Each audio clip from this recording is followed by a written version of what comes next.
All right, we got it, y'all.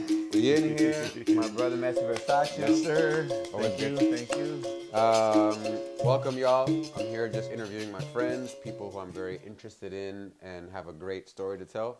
So today, we got Mestre Versatil. Thank you. Great to meet y'all. Y'all are going to get a chance to meet me. Um, we've known each other since we were young bucks in capoeira, and Yeah. it's really one seeing your meteoric rise Hey, to fame, we all in and it just together. you know, but you sometimes see people who get noticed and great movements and whatever, and it's great. But when you actually see, because most of those folks who are big and famous now have had a long time that they weren't, and it's only the folks who are around them to see the work that they put in. And so I got to see the work that you put in, Okay. and so it's like, yeah, that's yes, you were in the right place at the right time. We have a great mastery. You have talent, but talent doesn't go anywhere unless you sharpen that and really put in that time. And so you have. And so you've been an inspiration to me. Oh, shoot. And so it's great to be here with you. I was not expecting that. Thank you, bro. I appreciate you. Thank you so much for that. I really appreciate it. And let's just jump in. Why don't you tell us all like, a little bit about your history, where you come from? Word. So my name is Seif Nasser Ismail, also known as Mestre Versatil. I was born in Detroit back in the day, last century, and when I was 2 months old, we moved to Egypt, and kind of had to move around the Middle East and North Africa for about 4 or 5 years, because we were in Egypt, and then the October War happened. So we fled there, moved to Beirut, which was beautiful at the time, and then the Civil War happened shortly thereafter. So we moved to Malta for a while, and then settled in Tunisia, which was one of the family seats, I guess you could say.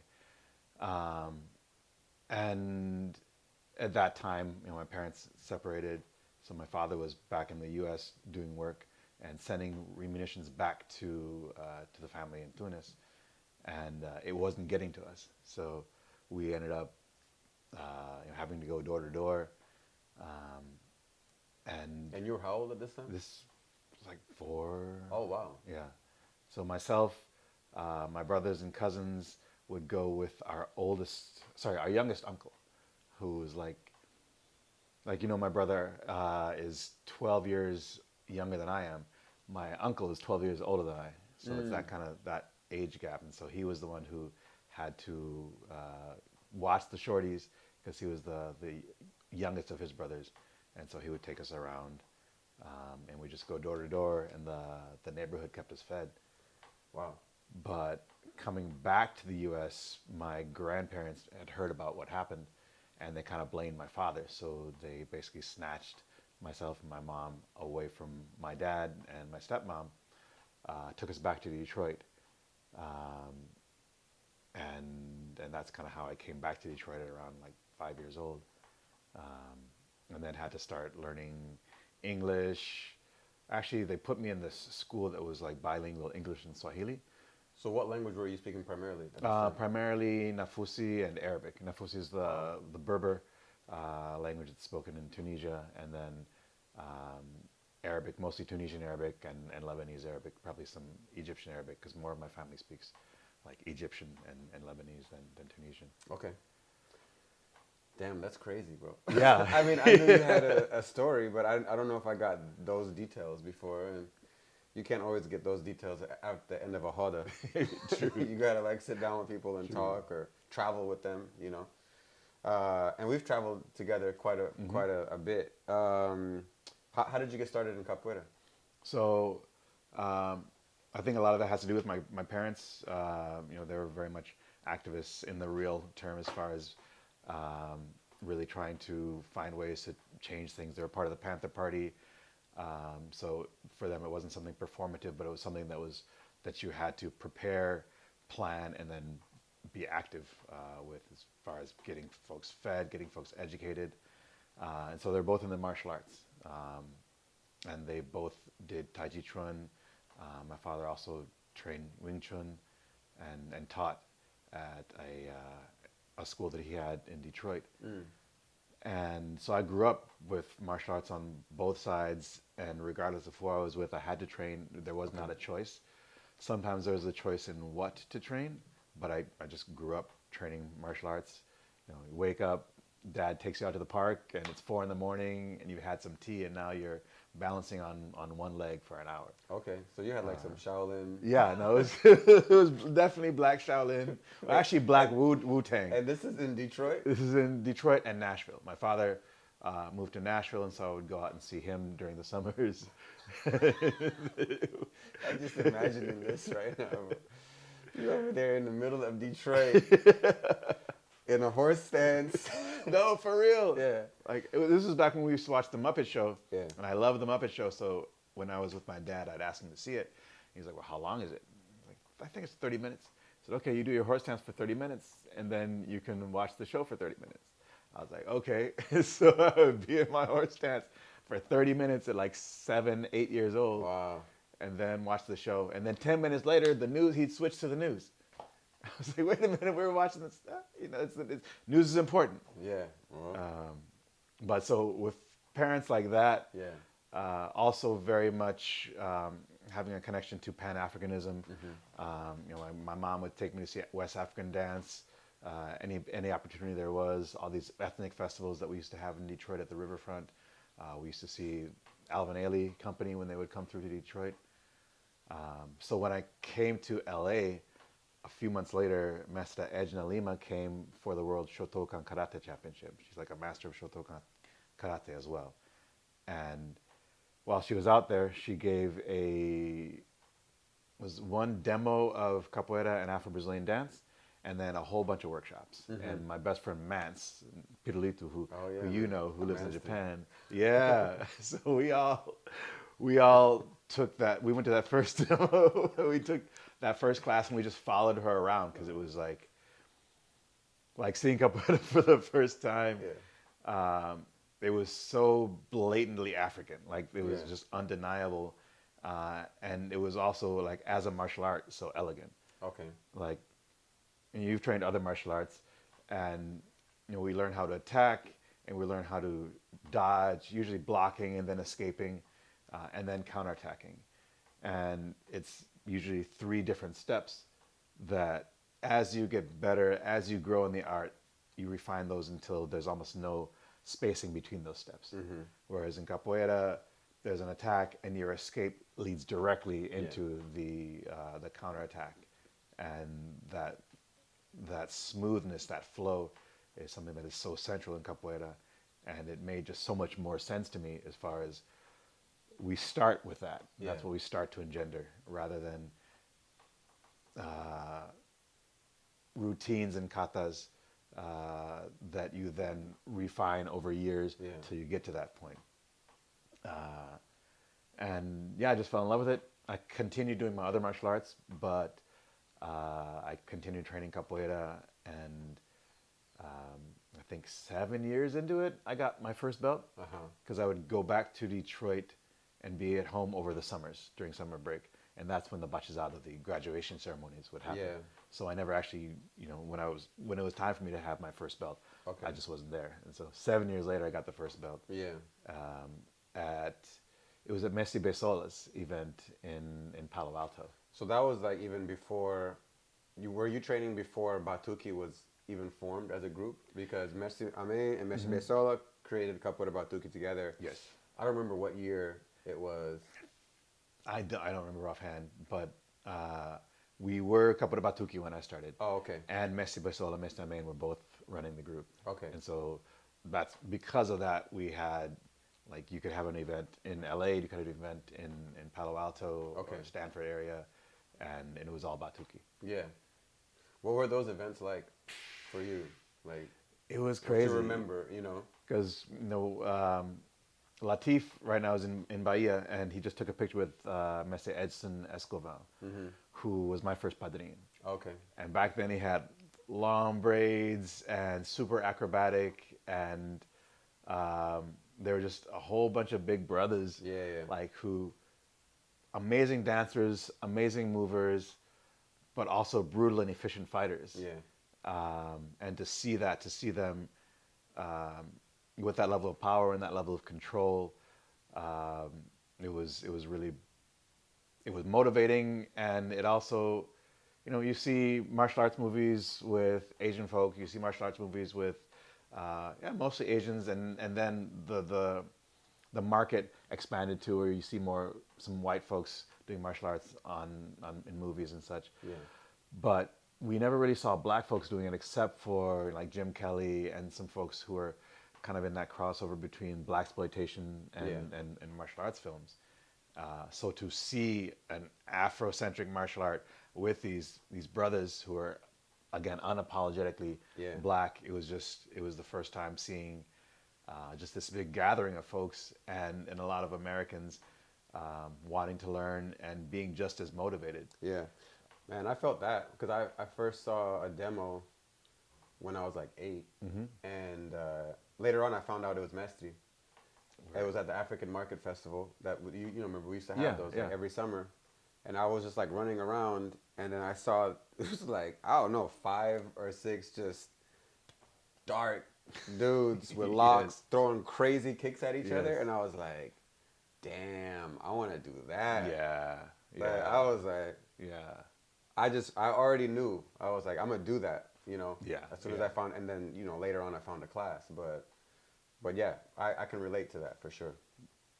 So yeah, as soon as I got my first belt, and I didn't really understand what that meant. We didn't have a lot of levels at that time. We had like green, yellow, Yeah, it was like 5. yellow, yellow, blue, blue. So you would hold on to a cord for a little bit longer than nowadays. We weren't necessarily guaranteed one each year, and yeah, Professor we was just- like, "You a professor?" Yo, that was way in the distance. Like, how do these people, man?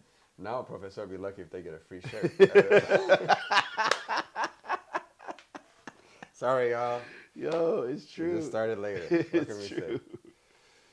say? Yeah.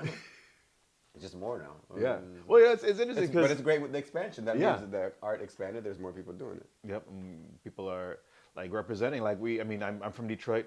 I'm probably one of the first Detroiters into capoeira. Yeah. But after I left, a brother who I'm not quite sure where he first trained capoeira, but I think he was connected to Mason Marcelo. Barrett Leverett started teaching capoeira. You made that name up? Yo, Barry, if you're watching, I'm shouting you out, bro. He started teaching capoeira, and that's who like Malandro and Shango and them, all the Detroit boys, started training with. He was a Wing Chun student of my father, Okay. like 10 years before that. Full circle. So How they are. there's just a lot of high level capoeiristas coming out of Detroit, Yeah, that's true. and all kind of from that lineage. So like Barrett. So thanks to your dad, man. That's weird, but basically, Essentially, basically, thanks to your dad, basically, thanks to you know, him, Barrett, and then all the folks who came in under and are still carrying the torch, like Malandro, Shango, Benengela, Trovoada, about to piss off Detroit. Yeah, I know. Carvão, Keep going. Carvão, like all those boys. Like it's all that Detroit family. That's cool, man. So you've traveled so much. You're very well known. Like I feel like everyone knows you. Like everywhere I go. And so with your travels, and you know, what are some of your reflections about capoeira that you see in all these different countries? Is it the same? Is it just completely different in each place? Like Capoeira is interesting. It's like, you know how we say capoeira doesn't have a religion, but it has spirituality. And you see some religions, Islam, Catholicism, they're all over the world, but they have a certain aspect of the culture in that place. Yeah.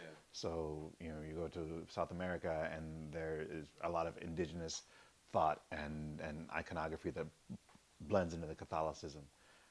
I feel like capoeira has that aspect too. It's very open-ended, and so there is capoeira culture and there is capoeira spirituality, but when you bring capoeira to a place, then it also starts to absorb certain aspects of that. yeah. even like the way that folks, in Japan, Yeah. the way that they train, the way that they are meticulous about really going deep and trying to learn everything at a very microscopic level, Yeah. is something that you don't see other places, and And it goes opposite too. Like it also changes those people it changes those because, people. like, I feel like the Japanese homies who are teachers and who have been capoeiristas for so long, they're also not like super traditional Japanese Yeah, people yeah, all the time. I can't speak for all Japanese people, but like the friends that I've encountered, hmm because you're getting introduced to like this Afro-Brazilian culture, and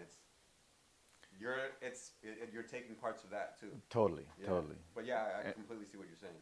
and so what I found is that you get it's a great way of learning each culture. So I go to Mm-hmm. Bali and I learn more about Balinese folks, or Japan. I learn more about Japanese folks through capoeira, through the way that they embody the art. Um, and I've also noticed that in a lot of places you'll have people from Brazil, people from Europe, people from wherever go and then set up a class and they're teaching, and sometimes the school grows and becomes a strong force in the community. A lot of times it doesn't, but I found that more of the time when there's an investment in local talent Mm-hmm. and local teachers kind of take the reins, um, the schools, I think they grow a lot more roots in the community. Mm-hmm. Um, or when they're foreign teachers who are really into learning Yeah. that culture. Mm-hmm. Like if they're not stuck in, oh, I'm Brazilian and so we have to do things this way, or I'm Italian, or wherever these folks are from. When they're open to that exchange that you were Yeah. talking about, really Yeah, for sure. helps things move forward. And then when people are not, that's one of the reasons why a lot of the toxicity in certain communities, in my opinion, has grown out, because Yeah. there's sometimes a clash, a lack of being able to communicate because people aren't open to one another's culture or language. Yeah, so it can be, there's a negative and a positive there as far as Yeah. how Yeah. capoeira moves in different circumstances. Yeah, it's challenging, and then like also people are just trying to figure it out as hmm they go. You Yeah, know, like yeah, I agree with what you're saying, and then sometimes when it's like when we can look back on things, you're like, oh, maybe this is where it kind of yeah. we're like we can analyze it now In because retrospect, yeah, yeah, because yeah. so many people have given us a clear view of like, okay, well, these kind of things, this is where it kind of worked more, and this hmm is where the challenges that people faced. But yeah, sometimes I would hear some stories about teachers going into a new place, and like they're very young, and hmm then in some of those places it just booms, Yeah, even if it yeah. doesn't boom, but like you're starting a community somewhere. And I was like, man, if I was in my mid 20s going somewhere to a different country, and all of a sudden I find myself with like 200 students, Yo. and like never had to really be like a leader and organizing so many things. Yes, yes. I can see for myself where there would be a lot of challenges that I would face. You still got to pay for your Yeah, for yeah, your shit. yeah, You know, yeah. like there's consequences, hmm but yeah, I'm just yeah, that's it. Well, it's interesting because I mean, capoeira, depending on how you look at the history, is a young martial art, and it's it's spreading into the world is Yeah, fairly this recent. organized Yeah, version of it. this organized version of it, Yeah, and so we didn't necessarily have like classes in how to teach capoeira. yeah, There are other schools that have developed that and have this body of learning and knowledge, and some that have really taken that and done really well. Um, but like you're a very good teacher. How was it for you, like growing into that learning of how to teach? Because I see that's like something that a lot of us we had to kind of learn on our own and yeah, yeah, watch yeah. our own mistakes and learn from those. Yeah, I thank you for that, and same right back Mm. at you. Like I think to become a good teacher, you have to teach. Yeah, yeah. And so because our mestre very chill, like more Mm-hmm. hands off approach, because I'm assuming that was his experience. He came here when he was young. Yeah. He came to the U.S. I think when he was like 19, hmm and was like just developing this work with different people in different areas. and just kind of like learning along the way. I think I had the opportunity to teach like a large amount of classes when I was Mm-hmm. younger, and I did have an interest in teaching, and I think I like trying to figure out how to break things down. So it's more like maybe my curious approach to it, and then even with comedy stuff now, I feel like if I can just get people to feel comfortable, Mm. especially with making a mistake, Yeah. I think they'll learn so much faster. And Mm-mm-mm-mm. I love the environment. I think we had a great environment. Yeah, I Wasn't agree. I think when I train, I could be serious, but just helping people feel like it's okay to make a mistake, Yeah, I think yeah, is so huge. yeah, yeah. I think, and I think Mestre has always been. He's never really been someone who's taught form or style, more or less. Yeah, He's taught function, and he's always been open to our questions. yeah, Does our arm really have to be? Well, then put your arm there and see what yeah, happens. And he'll enjoy hitting you. He'll enjoy missing you. It's always been this learn from your mistakes and yeah, make those mistakes in order to learn, um, and go everywhere in order to gather yeah. that. He definitely always told us to go everywhere, experience everything, and I would say his teaching style, which was very kind of like free, Hmm. really worked for me. Yes, yes. And so if I was a part of a school that was not like that, which is maybe very strict and you have to be exactly like this, that could work great for somebody else, but I don't think that would have been the right spot for me. Yeah, same, same. So, and it's probably why one of the reasons why we stayed so long. Yeah, yeah, yeah. I would guess, you know. What about you? What was your process in becoming like developing as a teacher? I kind of got dragged into it. There were some folks, in Claremont, where we started back in the day in the '90s, who That's like an hour and a half drive from from LA. LA, yeah, to Yeah, the east of us, yeah, and they had a little club of folks who wanted to do capoeira. Some of them had already trained a little bit, and they would just like teach each other.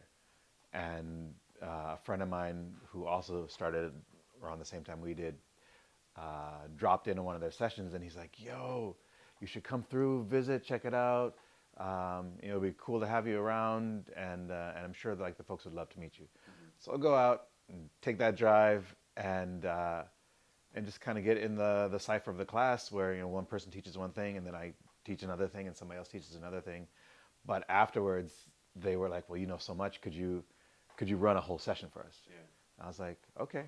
So the next time, I just ran a class for them, and then they were like, "Well, could you just run all of our classes yeah, because you're the most experienced out of all of us, and it doesn't make sense for you to be relearning or reviewing things that you." I was like, "Well, I'm not a teacher. I was like yellow belt at the yeah, time. So let me ask my master." And Mestre Main was like, "Yeah, as long as, I mean, you're not a teacher, so you can't be taking money to teach, but you can help folks along yeah, and yeah, run the class." yeah, So on that basis, I ran the class, and it grew. And then I think maybe 4 years later or so, I moved to Long Beach and started working in Costa Mesa. And there was a dance ensemble mm, out there that had a kids capoeira group. That teacher left and like got a new job, whatever. So they were looking for a new teacher. They got a hold of Mestre Main. Mestre Main, our teacher, said, "Hey, Versatil, I think this place is close to you. Um, Maybe you should check it out." So I went there and started teaching there. At that point, I was an instructor. At the same time, Sifu Earl had asked Mr. Main if he knew somebody who yeah. could teach capoeira but also knew how to fight. And so he presented me to Sifu Earl. And I was like, can we replay that conversation? Hey yo, you got a capoeira teacher, but he needs to have hands though. and so that's how I got introduced That's to. funny. I mean, I had met Sifu Earl before, but Shout out to Sifu Earl, Sifu Earl, big mentor for both of us. One of definitely the dopest people, man. Yeah, scholar of African martial arts, yeah, everything, everything. everything. Wow. So it was an honor to be able to teach there. And then the other place was close to my office, and Santa Ana is not a big city, and so it's a more stable population, and that class grew and has really been like my strongest ongoing class for over 20 years. And you have professores Yeah, I have under you professores. teaching. I have folks who are pretty soon going to be moving up to contramestre. I have branches now in and affiliados in Daly City, south of San Francisco, Minneapolis, St. Paul, Bangkok, Thailand. Dang, We're all over the place now. the group is growing more because of Mestre Versatil. It's dope. And yeah, and it just kind of happened organically. And I think a lot of that is because of that freedom that Mestre gave us Yeah. to really learn how to teach and to watch and be able to question and learn through that. And I think for some folks it might be helpful, and I try now with my students who are getting towards that teaching level to have a chance for them to kind of learn and to try out their teaching methods before they get into a position where they're kind of expected to do so. Okay. But no, I think it really worked out and allowed me to have an understanding of capoeira for myself that I Okay. truly believe in, that holds up, and that understands capoeira as part of African diaspora history, as a dance art, as a martial art, and as an ethic or an idea, thought pattern of survival, both physical and cultural. Um, so you told us about earlier. You were telling us about why you started, but you know, how long have you been in it now in capoeira? Like approximately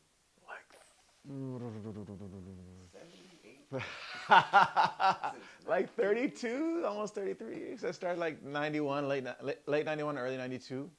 And this is 95. So yeah, about 32, 33 years. That's a long time to be doing something. And you know, what's keeping you in it? You know, it doesn't seem like your flame is wavering. You know what I'm saying? Like Yeah. obviously our relationship to it is constantly changing. But you know, most people do an activity for a couple years, they move on. Right. But like, what has been able, or let's say, what's your more current thing that's keeping you in it now? Well, I think capoeira, I mean, as you do capoeira, your reasons for being there change. And you see it on the stage or you see it wherever, and it's like, oh, these amazing movements, these amazing flips. Look how powerful these folks are, and you want that.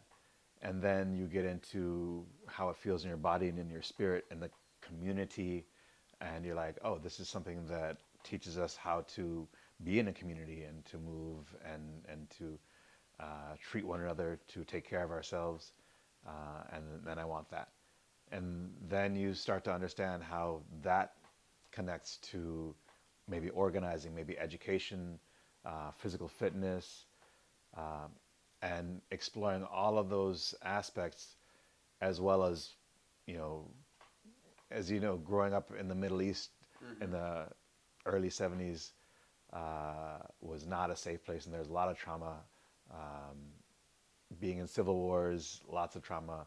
Being a black person in America, lots of trauma.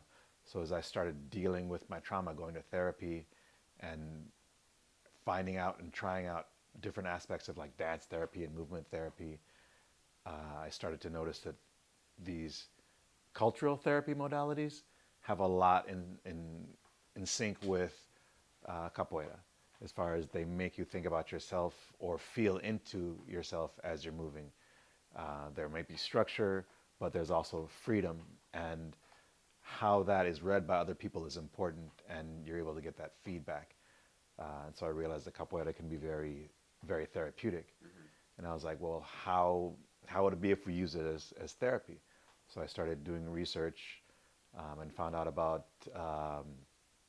Roberto Freire, who created a modality called somaterapia in the 60s in Brazil, which is a mixture of different forms of therapy, aspects of theater of the oppressed, and the tenets of capoeira Angola. So as soon as I saw what him and his students were doing, I was like, yeah, this is a great container let me build on that. I went back to grad school, got a master's in counseling psychology, and in that master's, my thesis research was about how to apply capoeira um, in a therapeutic context, in a clinical context.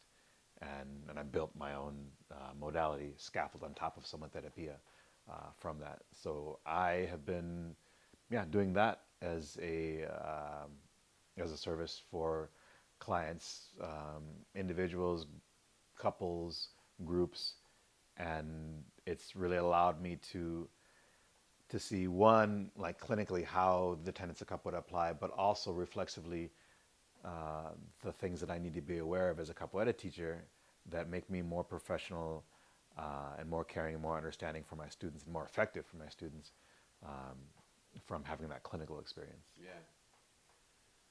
Yeah. Well, that's a good reason to stay.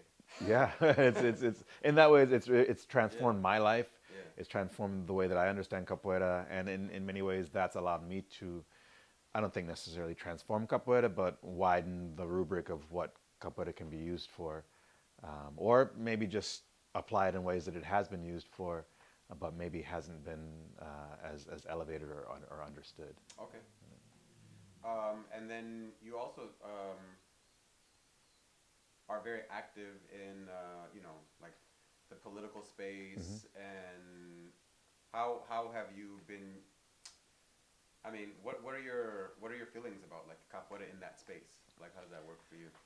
It's interesting. I was just having a conversation with a friend about capoeira and liberal performativism, like because we do have these tendencies in capoeira. It's martial art. It's where people get hit, knocked out, injured, um, and the trajectory of martial arts has always been from a battlefield manifestation to this understanding where we're able to cultivate ourselves. We learn how to levitate, basically. Like Yeah. we just, but in capoeira, again, because the organization of it has been newer, our teachers were throwing down and That was like the, well, I don't want to say the object. That was a daily occurrence. it was a daily occurrence. Like folks would get knocked out, pulled out of the hada, and make space for the next two, and the next two Yeah. would go. And one, In certain yeah, in certain certain contexts, circles, yeah, yeah. because that wasn't the. It's hard. It's so hard to say like in capoeira, Yes, yes, yeah. because it's just so different in every place. But continue. So we had that aspect as well as games that were a lot more symbolic and performative, and all of that is part of the ecosystem. But now I believe, especially outside of Brazil, people want to be able to go home and go to work the next day without Yeah. a swollen jaw. And because of that pressure, I think people have also wanted to apply a lot more care and a lot more professionalism so that if people don't want to enter the martial aspect at that level, they can do so. And I think that's not a bad thing. Yeah. That's not a bad thing. But the problem is that sometimes that pressure means that there's almost never a time or a space where that really directly effective martial aspect of it gets trained or gets thought about or gets used. Um, and it at some level makes us fearful. And I think that if we're shying away from those types of physical enactments in our altercations, it shouldn't be out of fear. It should be out of responsibility. Yeah. This is a person that I need to take care of. We're not going to go there. But you and I get in and we're going for the takedowns. We're going, and again, respectfully. Yeah. But we know we can raise it to a certain level and knock each other around and still be smiling. Yeah. And that care still can encompass that physicality. And so I think that is very parallel to a lot of what's going on politically, as well as how capoeira may correspond to that. I think a lot of activism in politics is very much performative. It's about marching, which again, there's nothing wrong with marching. It's about posting, and there's nothing wrong with posting. But if I look at the way that the Black Panthers organized, the chief thing that they did was to gather supplies and make breakfast and make sure that kids had hot meals that they could eat before they go to school and make sure that those kids were safe on the way to school. They would study law. They studied firearms. They learned how to, again, support their communities. And so for me, the most important aspect of true activism is that low level, almost mundane daily grind of each one teach one, of making sure that there is, if we have supplies, we can contribute to supporting folks. We had a whole bunch of folks recently who got put out because of the fires that we just had, and the communities gathered, made sure that people had clothing, money, got into housing. So to me, that's the important activism. Yes, speaking out, posting, marching, great. But when you as a community decide you're going to take the responsibility to give up your own money, give up your own food in order to support people who have less, in order to organize housing, in order to organize legal defense, mutual aid, all of these things, I think these are aspects that are not different from what was happening in the quilombos, what was happening in urban centers where folks maybe didn't have as much access to resources. Maybe it happened in the context of a tejeru, maybe it happened in the context of a malta. But I think that